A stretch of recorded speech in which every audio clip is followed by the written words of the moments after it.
Hello दोस्तों। आज मैं जो कहानी आपको सुनाने जा रहा हूँ वो कोई सुनाई भी नहीं है। ये घटना मेरे साथ इसी महीने हुआ था। सच बताऊँ, आज भी जब तेज बारिश होती है और रात को बिजली कड़कती है तो मैं डर जाता हूँ। ये घटना बिहार के एक छोटे से गांव में हुआ था। गांव का नाम बेजा है, जो कि मधुबनी जिले में पड़ता है। उस गांव में एक छोटा सा घर है जो पिछले 100 सालों से बंद है। पहले जब लोग मुझे कहते थे तो मैं हंस देता था, लेकिन उस रात से मेरा नज़रिया ही बदल गया। इस कहानी को शुरू करने से पहले मैं आपको एक तो बात बताना चाहता हूँ। अगर आपको ऐसे ही रियल और हॉरर स्टोरी पसंद है तो चैनल को सब्सक्राइब और वीडियो को लाइक ज़रूर करें और कमेंट में लिखिए कि मैं डरने के लिए तैयार हूँ, क्योंकि आज मैं जो आपको कहानी सुनाने वाला हूँ हो सकता है आप सुनकर डर जाओ।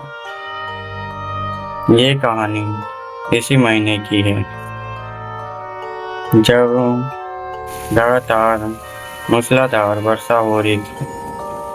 पूरा मधुबनी शहर पानी से डूब गया था। मैं अपने बेजा गांव कई सालों बाद आया था।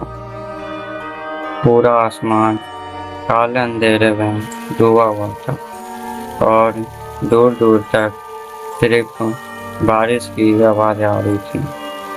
और गांव पहले जैसा नहीं लग रहा था, क्योंकि लोग जल्दी घर जा रहे थे, बच्चे खेल नहीं रहे थे। और सबसे अजीब बात, गांव के पीछे वाले घर में कोई नहीं जा रहा था। वही घर जिसे देखकर मैं बचपन में डरा करता था। टूटी हुई दीवार, काली खिड़कियाँ और छत पे उगा हुआ घास।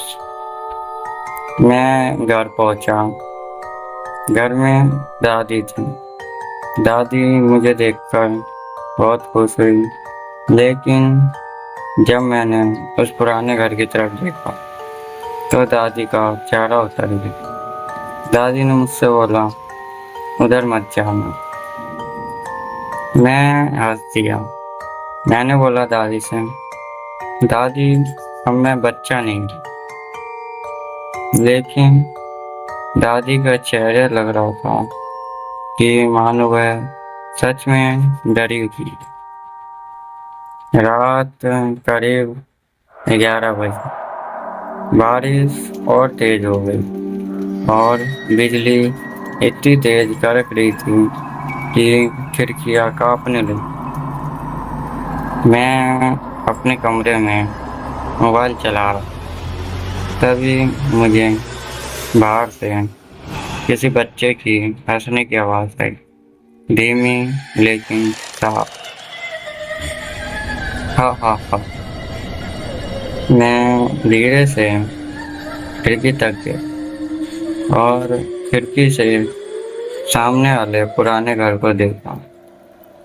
वहाँ कोई खड़ा था, मानो एक छोटा सा बच्चा हो जो हंस रहा है।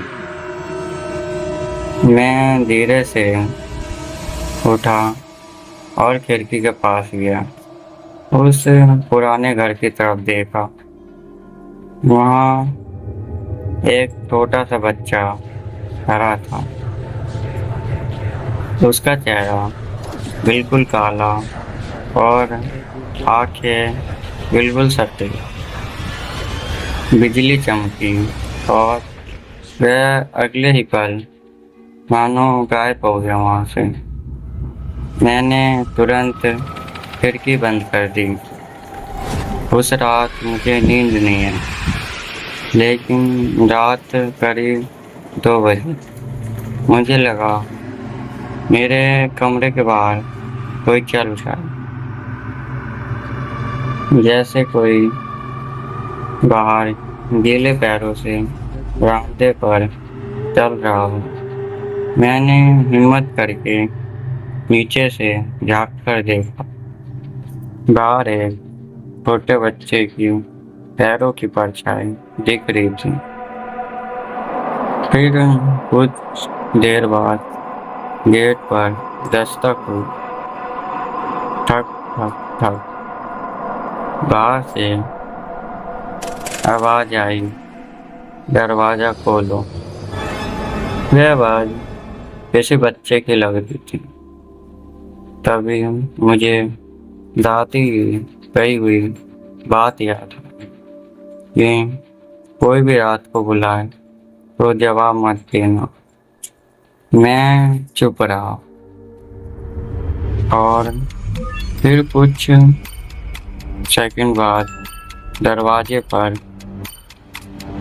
मारने की आवाज आई, धम धम धम। मैं डर के मारे बिस्तर के नीचे छुप गया। तभी कुछ सेकंड बाद सन्नाटा हो गया और सिर्फ बारिश और बिजली कड़कने की आवाज। सुबह मैंने दादी को बताया। दादी का चेहरा तुरंत सफेद पड़ गया। उन्होंने बोला कि तूने दरवाजा तो नहीं खोला? मैंने बोला नहीं। और फिर दादी ने धीरे से बोला, जिसने भी उसकी आवाज पर दरवाजा खोला वह वापस नहीं आया। मैं गांव के सबसे बूढ़े व्यक्ति नंदलाल काका से मिला। उन्होंने बोला, कल रात तुझे उसने बुलाया था ना? मैं चौंक गया। मैंने बोला, हाँ, आपको कैसे पता? उन्होंने धीरे से उस पुराने घर की तरफ देखा और बोला, जो भी गांव में नया आता है वह उसको बुलाता है। फिर उन्होंने उस घर की पूरी कहानी बताई। साल 1924 उस घर में हरि नारायण नाम का जमींदार रहता था। वो और उसकी पत्नी और 2 बच्चे और 3 नौकर, कुल 7 लोग रहते थे। एक रात ऐसे ही बारिश हो रही थी और सुबह उन 7 की लाश मिली थी। सभी की बेरहमी से हत्या हुई थी।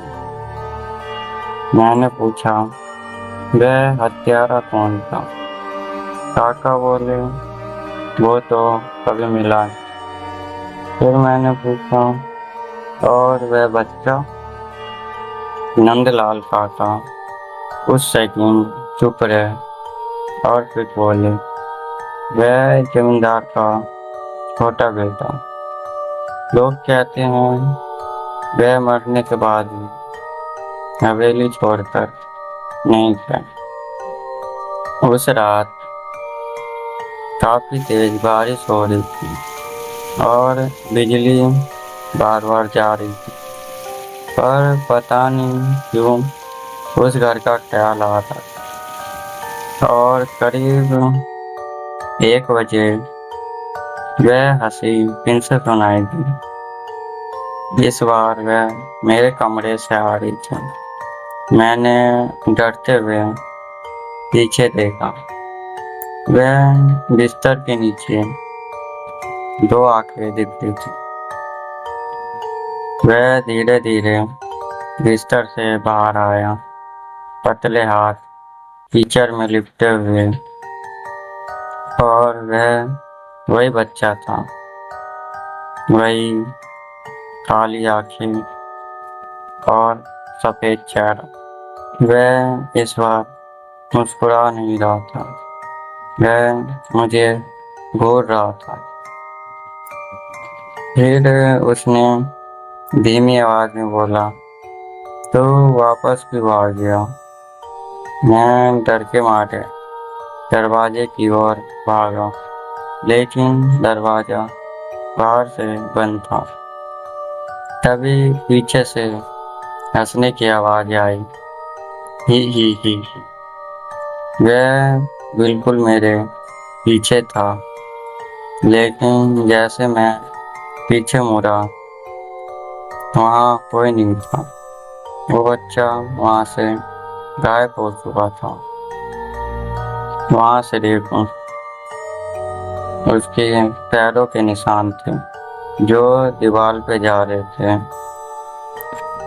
और दीवार पर खत्म हो रहे थे। तभी दादी की आवाज आई। दादी ने बोला, दरवाजा खोल। इस बार मैंने पूरी ताकत से दरवाजा खोला और दरवाजा खुल गया। मैं बाहर कांपते हुए भागा। मेरी सांसें तेजी से चल रही थी। मैं कुछ बोल नहीं पा रहा था। दादी ने मेरा चेहरा देखा और बिना कुछ पूछे मेरे हाथों में तुलसी की माला पकड़ा दी और दादी ने धीरे से बोला, उसने तुझे देख लिया है। मैंने बोला, कौन? दादी ने बोला, वही जो अभी भी जिंदा है। मैं उस रात दादी के कमरे में सो गया, लेकिन नींद नहीं आई। करीब रात के 3 बजे छत पर किसी की दौड़ने की आवाज आई, ठक ठक ठक, जैसे कोई खाली पैर दौड़ रहा हो। और फिर कुछ ही पल में खिड़की से आवाज आई, बाहर आ। मैंने डरते हुए बाहर देखा। बाहर वही बच्चा खड़ा था। बारिश उसके आर पार जा रही थी। उसने धीरे से अपना हाथ उठाया और गांव के उस पुराने घर की तरफ इशारा किया। सुबह होते ही मैंने तय किया कि मैं सच जानकर रहूंगा और लगभग दिन के 12 बजे मैं वहां गया। वह दिन में भी डरावना लग रहा था। पूरा सन्नाटा, ना कोई पंछी की आवाज, ना कोई हवा। वहाँ अजीब सी ठंड थी और उस घर का दरवाजा हल्का सा खुला हुआ था। मैं धीरे से अंदर गया। अंदर थोड़ा धूल जमा हुआ था, लेकिन वहाँ छोटे छोटे बच्चे के पैरों के ताजे निशान थे। मैं उस पैर के निशान के पीछे पीछे ऊपर गया। ऊपर वही गलियारा था, लेकिन सबसे आखिरी वाला दरवाजा खुला हुआ था। मैं अंदर गया। अंदर एक पुरानी अलमारी और बगल में एक घोड़े का खिलौना था जिससे बच्चे खेलते हैं। तभी अलमारी अपने आप खुल गई। मैं डर के मारे पीछे हटा और अलमारी में कुछ पुराने कपड़े, तस्वीरें और एक डायरी थी। मैंने हिम्मत करके वह डायरी उठाई और उसे खोला। उसमें लिखा था, अगर तू इसे पढ़ रहा है तो तुरंत यहाँ से भाग जा। वह डायरी जमींदार की पत्नी की थी। उसमें लिखा था, घर का छोटा बेटा बहुत दिनों से अजीब हरकतें कर रहा है। वह रात को किसी से बात करता है, अकेले में हंसता है और कहता है घर में कोई है। फिर डायरी के आखिरी पन्ने में लिखावट बदल गई थी। मानो लग रहा था लिखते समय हाथ कांप रहे थे। और वहाँ लिखा था, आज उसने फिर कहा, बारिश वाली रात, सब मर जाएंगे। उसने बोला, कोई उसे बुलाता है। और आखिरी पन्ने में लिखा था, अगर हम सुबह जिंदा ना रहे तो उस कमरे को कोई मत खोलना। और फिर पीछे से आवाज आई, तूने पढ़ लिया? जैसे ही मैंने आवाज सुनी, मेरे हाथों से डायरी गिर गई। मैंने पीछे मुड़कर देखा, दरवाजे पर वही बच्चा खड़ा था। वह मुझे घूर रहा था और उसके चेहरे पर हल्की सी मुस्कान थी। और अचानक वह कमरा ठंडा पड़ गया। मेरी सांसों से धुंध निकलने लगा। मैं पीछे हटा, लेकिन वह दरवाजा बंद हो गया था। दरवाजा बंद होते ही पूरा कमरा हिल गया और कुछ सेकंड बाद कमरे में रोने की आवाज आने लगी, धीमी लेकिन इतनी दर्द भरी कि मेरी रूह कांप गई। मैंने डरते हुए टॉर्च की लाइट उधर की। वहाँ एक औरत बैठी हुई थी, सफेद साड़ी में, और उसके हाथ खून से सने हुए। वह धीमी आवाज में रो रही थी। तभी उसने अपना चेहरा उठाया और मेरी तरफ देखा। उसकी आंखें नहीं थी, सिर्फ काला गड्ढा। मैं पीछे हट गया, लेकिन पीछे वो बच्चा खड़ा था। उसने मेरा हाथ पकड़ लिया और उसका हाथ बहुत ठंडा था। फिर उसने धीरे से बोला, मम्मी आज भी रोती है। मैं हाथ छुड़ाने की कोशिश करने लगा, लेकिन उसकी पकड़ और मजबूत हो गई। तभी दीवार पर से खरोचने की आवाज आने लगी, चढ़ चढ़, जैसे कोई अंदर से दीवार को नोच रहा हो। और कुछ सेकंड बाद दीवार पर खून से अपने आप कुछ लिखने लगा। एक एक अक्षर खुद लिख रहा था और वहाँ लिखा गया था, भाग जा। मैंने बच्चे की तरफ देखा।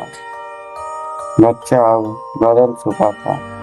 उसका चेहरा असामान्य रूप से बड़ा हो गया था।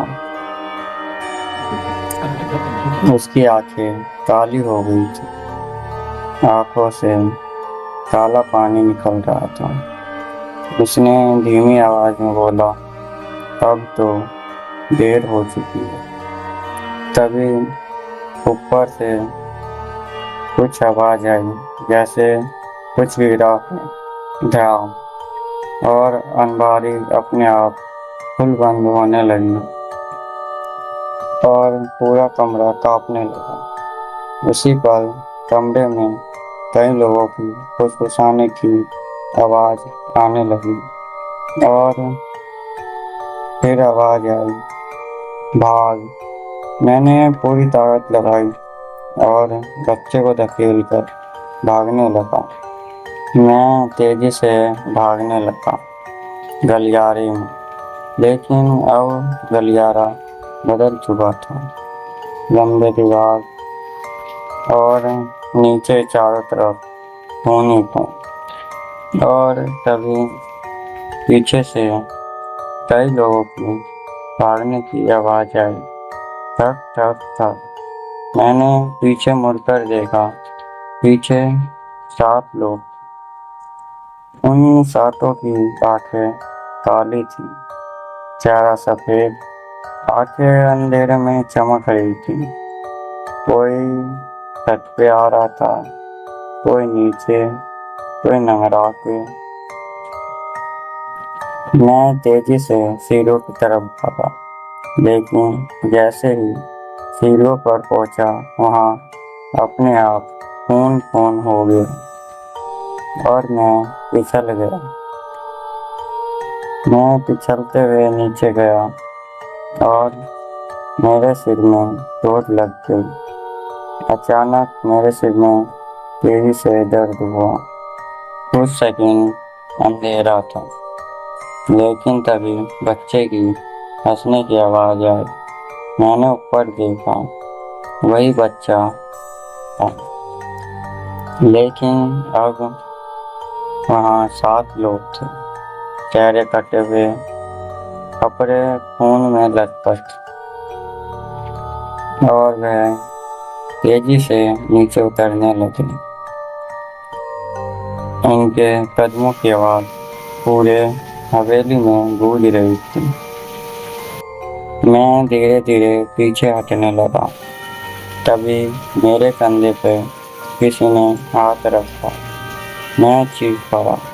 मैंने मुड़कर देखा, वह दादी थी, लेकिन कुछ अजीब थी। उनका चेहरा सफेद था, आंखें काली और आवाज थी। मेरे शरीर में ठंड दौड़ गई। वह 7 लोग मेरे पास आ चुके थे। उनमें से एक औरत का गला कटा हुआ था और एक आदमी की आंखें नहीं थी और एक बच्चे का गर्दन टेढ़ा था। और वह बच्चा बोला, अब तू यहीं रहता। अचानक पूरा घर हिलने लगा और बाहर बिजली इतनी तेज कड़की कि पूरा कमरा उजाला हो गया। और उसी रोशनी में मैंने देखा, दादी के पैर जमीन पर नहीं थे, वह इंसान नहीं थी। मैं धीरे से पीछे हटा, तभी बाहर से किसी ने मेरा नाम लिया, कार्तिक। यह आवाज मेरे दोस्त रवि की थी। वह बाहर खड़ा था, बारिश में पूरा भीगा हुआ। वह बाहर से चिल्लाए, भाग। मैं तेजी से दरवाजे की ओर भागा, तभी मेरा पैर किसी ने पकड़ लिया और मैं जमीन पर गिर गया। और मैंने नीचे देखा, जमीन से हाथ निकला, सड़े हुए खून से लथपथ। तभी मैं तेजी से चिल्लाने लगा और मेरी चीख सुनकर रवि अंदर आए और हम दोनों कागज से खींचने लगे, लेकिन वह मुझे छोड़ नहीं रहा था। तभी पूरे घर में किसी औरत की आवाज सुनाई दी, इतनी तेज कि कान सुन हो गया। तभी उसकी पकड़ ढीली हुई और मैं चुरा कर बाहर भागा। हम दोनों बिना पीछे मुड़े तेजी से भागते गए। तभी मुझे उस बच्चे की आवाज सुनाई दी, मैं तेरा आऊँगा। हम दोनों बिना पीछे मुड़े भागते रहे। बारिश इतनी तेज कुछ दिखाई नहीं देता था।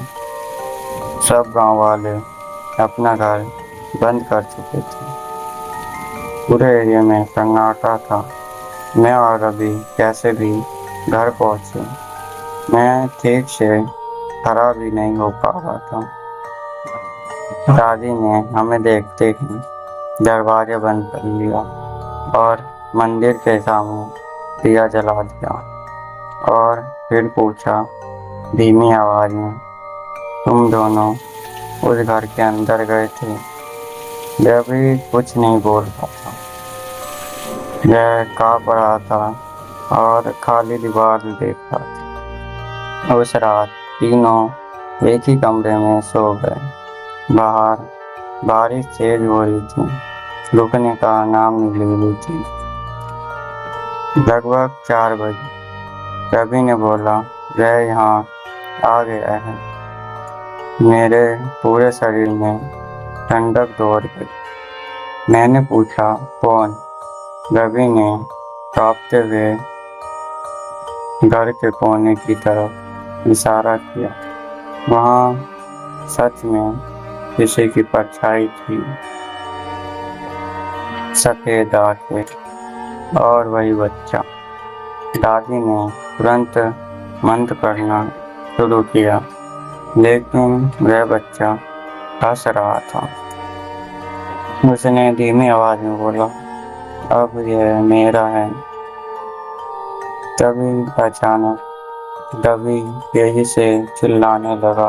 वह अपने कान पकड़कर जमीन पर गिर गया और एक ही बात बोल सकता रहा, उसे मत आने दो, उसे मत आने दो। तभी पूरा कमरा अंधेरे में डूब गया। लाइट कट गई और सिर्फ चमकती हुई बिजली की रोशनी, और हर बिजली चमकने पर वह बच्चा दिखाई देता, कभी कोने में, कभी दीवार पर, कभी हमारे सामने। अब वह बच्चा पहले से डरावना लग रहा था। उसका मुंह भरा था असामान्य रूप से और उसके आंखों से काला पानी गिर रहा था। और उसने बोला, तू वापस क्यों आया? तभी दादी ने तेजी से मंत्र पढ़ा और तुलसी का पानी उसकी तरफ फेंका। पूरा कमरा कांपने लगा। बच्चा चिल्लाया इतनी तेज कि मेरे कान सुन पड़े थे, और वह बच्चा अगले ही पल गायब हो गया। लेकिन रवि बेहोश हो चुका था। अगली सुबह हम रवि को डॉक्टर के पास ले गए, लेकिन रवि एक ही तरफ देख रहा था, उस पुराने घर की ओर। डॉक्टर ने बोला, इसे बहुत बड़ा सदमा लगा है। लेकिन मुझे पता था, बात सिर्फ सदमे की नहीं है। जो उस रात हुआ, उस रात से रवि पूरी तरह बदल गया। ना किसी से बात करता था और रात को अचानक उठकर बाहर चले जाता था। और कई बार उसे उस पुराने घर के बाहर देखा गया। बारिश वाली रात वह वहाँ खड़ा हो जाता था, जैसे कोई उसे बुला रहा है। एक रात वही बारिश, वही बिजली, और करीब रात के 2 बजे रवि घर से गायब हो गया। पूरा गांव ढूंढा, लेकिन वह नहीं मिला। और अगली सुबह वह गांव का पुराना घर खुला हुआ दिखा। कुछ लोग डरते हुए अंदर गए और ऊपर रवि की चप्पल थी और रवि की टूटी हुई टॉर्च। दीवार पर खून से कुछ लिखा हुआ था। गांव वालों ने टॉर्च की रोशनी उस पर डाली और उस पर लिखा था, अब हम 8 हैं। अब गांव में कोई भी उस घर के पास नहीं जाता है। ये कहानी यहीं ख़त्म नहीं होती, क्योंकि आज भी मुझे जब तेज बारिश होती है तो वह सफ़ेद आंखें और बच्चे के गीले पैरों के निशान दिखाई देते हैं। और कल रात मेरे फ़ोन पर अननोन नंबर से मैसेज आया, मैं वापस आ गया हूँ। तो दोस्तों, आज की कहानी हमारी यही थी। अगर वीडियो पसंद आई तो वीडियो को लाइक, चैनल को सब्सक्राइब और बेल आइकन ऑन कर लें, क्योंकि आपको ऐसी ही रियल और हॉरर स्टोरी यहाँ मिलेगी। और हाँ, सोने से पहले अपने बेड के नीचे एक बार देख ले।